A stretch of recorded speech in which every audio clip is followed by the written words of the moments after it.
Hi everyone, welcome to my channel. Today I am taking you back for part 2 of Beekeeping 101.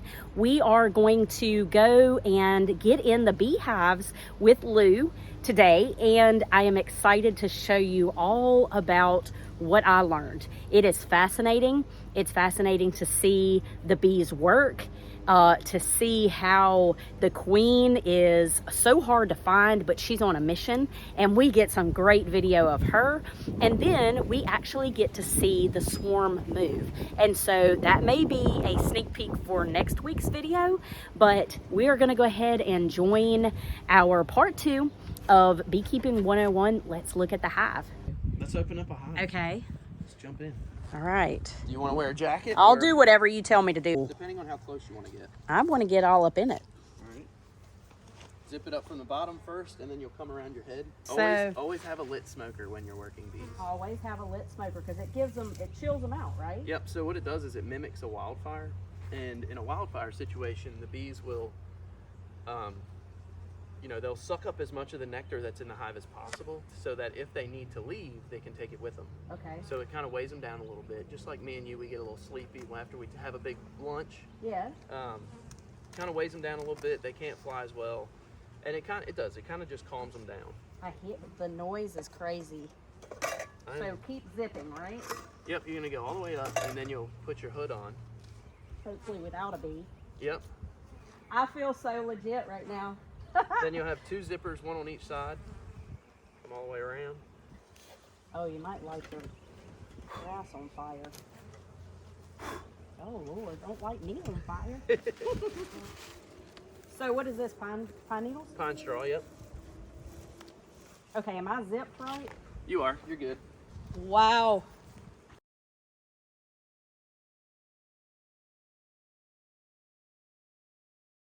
So what we'll do, we'll look in this one first. I think Oh look. this one has either already swarmed or will probably. So this is your telescoping top. We'll go through the parts of a hive. Okay, yeah, please do. Your telescoping top. Okay. It kind of provides a little bit of protection. The rain will kind of run down the sides. Then you've got your, always have a hive tool. Bees will make propolis from tree sap and stuff. That's what a lot of this stuff. So they make propolis from tree sap, which is what most of this brown stuff on here is. And it's kind of like bee glue. And I'm trying not to pop anything really hard. So we'll just kind of set this off to the side while we work. That's the inner cover.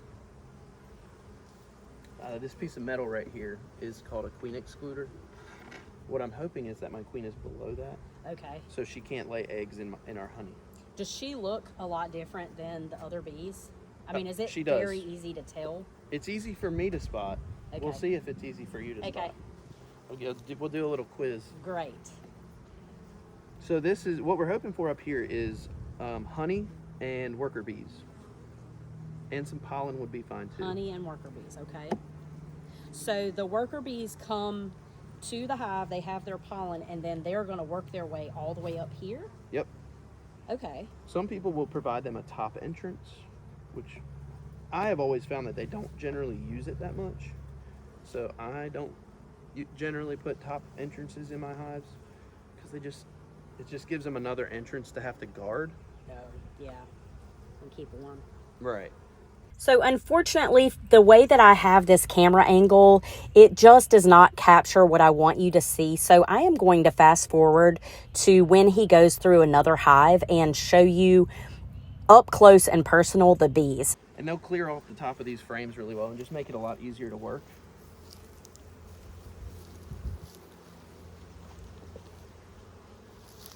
And now they're all down inside. This is where it gets more interesting. Why is that? There's just more going on down here other than just storing honey.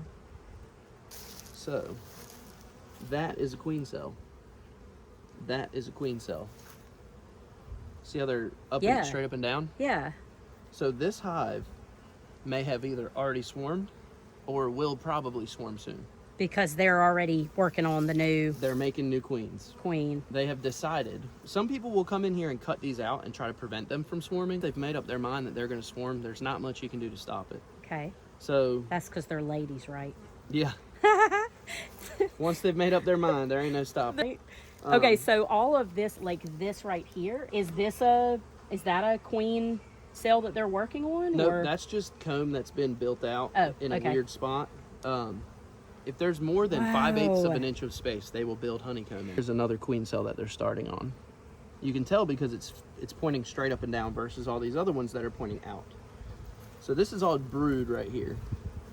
All these caps, you see how they look a little bit different than the honey caps? Right. There are baby bees under each one of those. Oh, okay. These ones that are flattened on top are worker bees. Unlike that one right there is a drone under that cap. And you can also kind of see what they'll do. The queen will generally lay an oval shape with her eggs. And then they'll fill these corners up. There's pollen. Oh, I see it. Shiny. Yep, deep down in here, and nectar down in those little crevices. Let's see. So these queen cells are capped. That one and that one. They're closed up.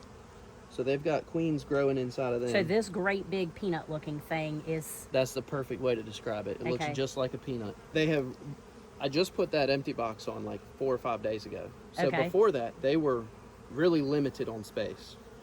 This process has started. The queens take about 14 days to hatch from the time an egg is laid. Okay. So this process started probably 2 weeks 2 ago. weeks ago. Okay.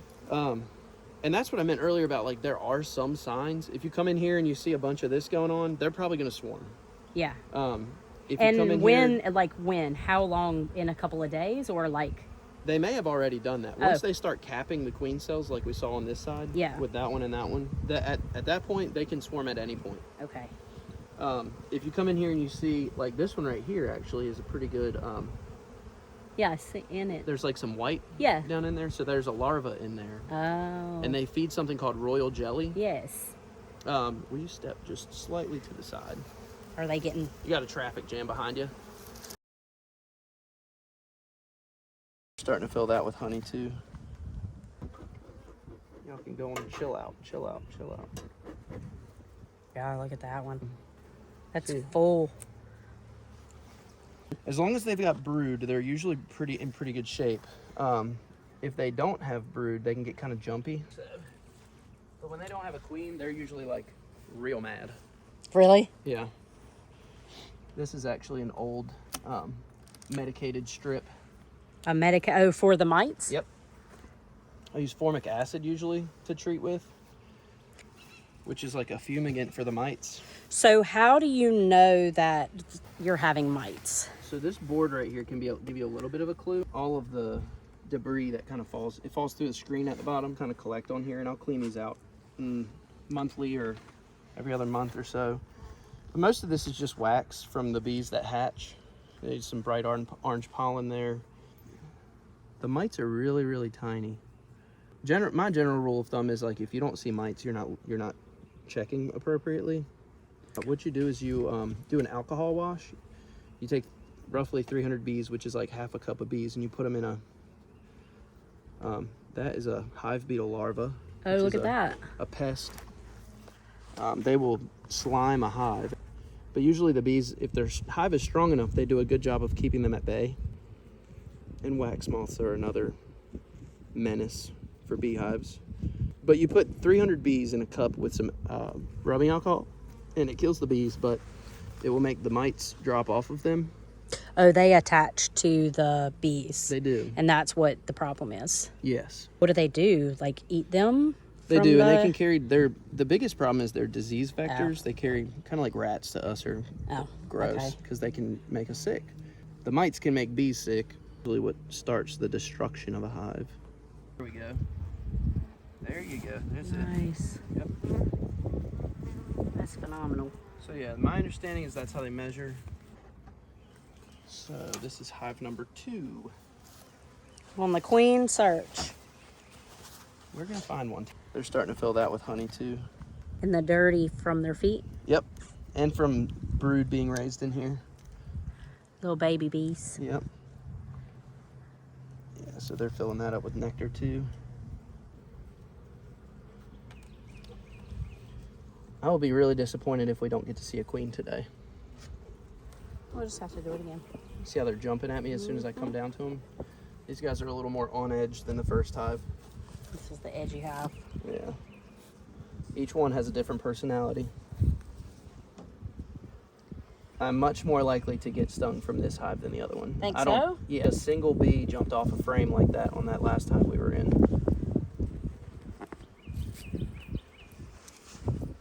Most of the time they just kind of fly around your head to try to drive you away. Wow, look at that. A lot of baby bees on there. A lot. But not a lot of bees covering the frame. Right. So They probably swarmed. so you think it came from this box? Either this one over here or the one that's in the tree probably came from here. Oh, there's a queen right there. No Cool. way, you found it. First, Okay, don't tell me. Don't tell me. she is on this, the bottom half. And she is a woman on a mission. Is she that one? Yes, she is. No way. That one right there is our queen.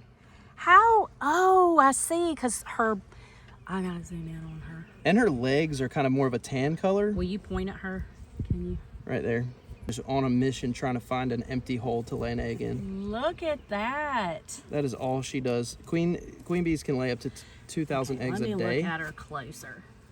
So where is she again? Right here, she's kind of under some other bees. Okay. But you see how these guys are kind of just... She's like pushing through. Yeah, the she's crowd. like a bulldozer, man. Head down, just trying to find a place to lay an egg. I see her.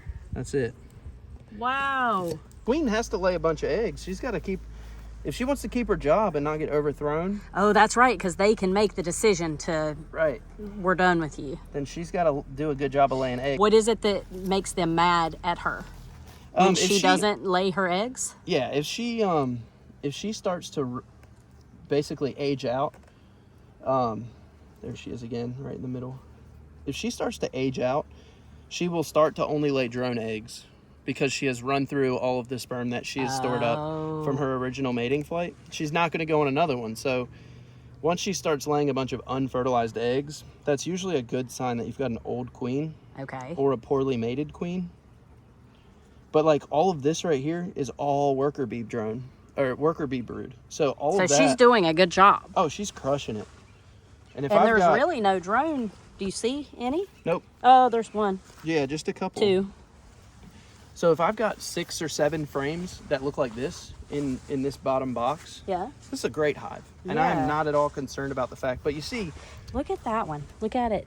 I don't want to stick my hand. I'm going to get stung. But he kept... Can you zoom in on that bee right there? Hold your finger there. Do you see that pink dot on its back? Is it facing... That way? Yeah. That pink dot on its back is a varroa mite. No way. Yep, that is how the mites get into the hive. So the you bee, can't get it off of it. I probably could, but I'd probably kill the bee in the process. And there's probably thousands of... The bees go out to flowers. There are mites on the flowers. They get on the bees. They bring them back to the hive. They feed on the brood. So there's really no... Is there a natural predator of the varroa mite that you could put in a hive? Is there any, like, what is it, symbiotic relationship with the bee and the... There's some research being done on different techniques and different methods and whatnot. All right, that wraps up part 2 of what happens inside a hive, learning all about the bees and how they interact, what a queen looks like, and sort of what the bees are doing inside those boxes that you happen to see all over the place. I hope this was informative and educational for you. I was hanging on his every word and just loved every ounce of this experience. And so again, thank you so much, Lou, for letting me come. I can't wait to do it again. And so I stopped right in the middle of what he was talking about, because all of a sudden the swarm started moving. And so you'll have to hang on for the next few videos where we chase the swarm and we see how Lou feeds his hives. They are both very interesting. Who knew? Who knew all of this? I didn't. And, you know, I hope you are enjoying this. So I hope to see you again in a future video. Come back for part 3 next week and pay attention to the bees and see what you can do to help the bees. Even if you don't have beehives, there are things that you can do to help them. So I hope you have a great day. Take care.